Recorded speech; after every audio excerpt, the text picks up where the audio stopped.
송송이의 시판.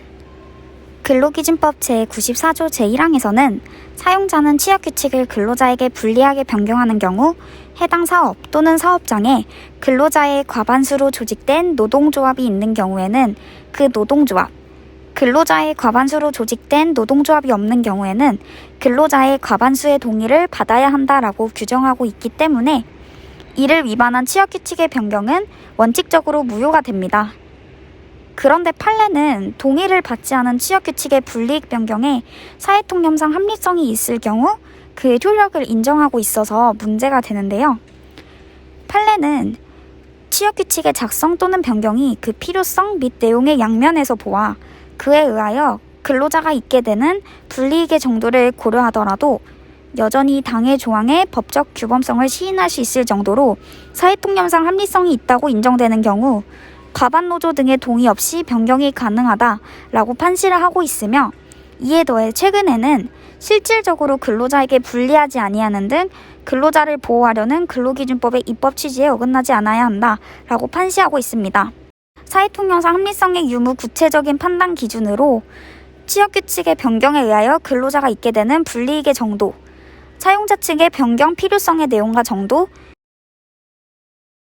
변경 후의 취업규칙 내용의 상당성, 대상 조치 등을 포함한 다른 근로조건의 개선사항, 노동조합 등과의 교섭 경위 및 노동조합이나 다른 근로자의 대응, 동종사항에 관한 국내외 일반적인 상황 등을 종합적으로 고려하여 판단해야 한다. 그리고 최근 판례는 취업규칙 변경에 따라 발생할 경쟁력 강화 등 사용자 측의 이익 증대 또는 손실 감소를 장기적으로 근로자들도 함께 향유할 수 있을지에 관한 해당 기업의 경영 행태를 판단 요소로 추가를 했습니다.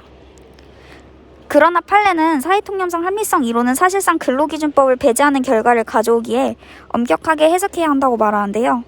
최근 판례는 변경 전후의 문헌을 기준으로 하여 취업규칙이 근로자에게 불이익하게 변경되었음이 명백하다면 취업규칙 내용 이외의 사정이나 상황을 근거로 하여 그 변경의 사회통념상 합리성이 있다고 보는 것은 이를 제한적으로 엄격하게 해석, 적용해야 한다고 봅니다.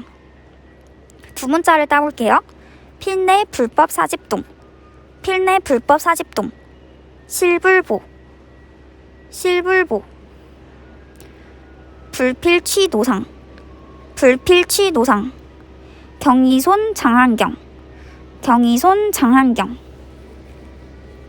취업규칙의 작성 또는 변경이 그 필요성 및 내용의 양면에서 보아 그에 의하여 근로자가 있게 되는 불이익의 정도를 고려하더라도 여전히 당해 조항의 법적 규범성을 시인할 수 있을 정도로 사회통념상 합리성이 있다고 인정되는 경우 과반 노조 등의 동의 없이 변경이 가능하다라고 판시를 하고 있으며, 이에 더해 최근에는 실질적으로 근로자에게 불리하지 아니하는 등 근로자를 보호하려는 근로기준법의 입법 취지에 어긋나지 않아야 한다라고 판시하고 있습니다. 사회통념상 합리성의 유무 구체적인 판단 기준으로 취업규칙의 변경에 의하여 근로자가 있게 되는 불이익의 정도, 사용자 측의 변경 필요성의 내용과 정도, 변경 후의 취업규칙 내용의 상당성, 대상 조치 등을 포함한 다른 근로조건의 개선사항, 노동조합 등과의 교섭 경위 및 노동조합이나 다른 근로자의 대응, 동종사항에 관한 국내외 일반적인 상황 등을 종합적으로 고려하여 판단해야 한다.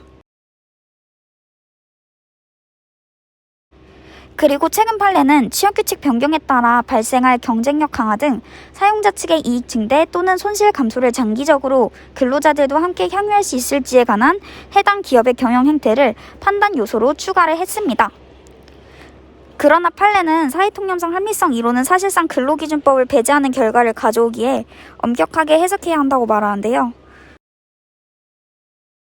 최근 판례는 변경 전후의 문헌을 기준으로 하여 취업규칙이 근로자에게 불이익하게 변경되었음이 명백하다면 취업규칙 내용 이외의 사정이나 상황을 근거로 하여 그 변경의 사회통념상 합리성이 있다고 보는 것은 이를 제한적으로 엄격하게 해석, 적용해야 한다고 봅니다.